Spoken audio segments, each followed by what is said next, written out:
எனக்கு வந்து தீனா மாதிரி, ரமணா மாதிரி, கஜினி மாதிரி, துப்பாக்கி மாதிரி ஒரு படம் வேணும்னு நான் கேட்கவே கூடாதுங்கிறதுல ரொம்ப கிளியராக இருந்தேன். ஏன் அப்படின்னா நான் என் படங்களை பார்ட் 2 எடுக்கவே ரொம்ப யோசிப்பேன். நான் இது வரைக்கும் ரீமேக் பண்ணதில்லை 23 படத்தில். அப்படி இருக்கும்போது அதெல்லாம் தமிழ் சினிமாவோட ஐகானிக் ஃபிலிம்ஸ். அதை திருப்பி பண்ணணும்னு நினைக்கிறதே தப்பு. நான் ரசித்த படங்கள் அது.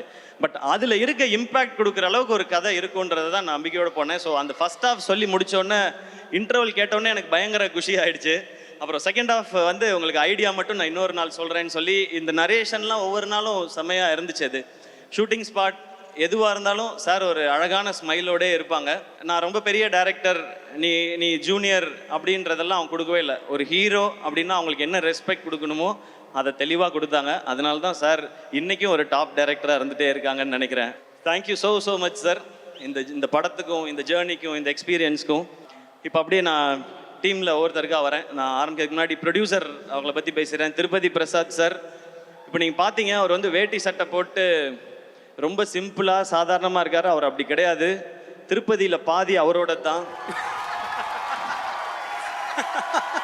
சார். நம்ம வந்து சார் ரொம்ப கஷ்டப்பட்டு இந்த படம் பண்ணுது சார் எனக்கு தெரியும் சார், திருப்பதியில் நீங்கள் எப்படின்னு எனக்கு தெரியும் சார் அப்படின்வேன்.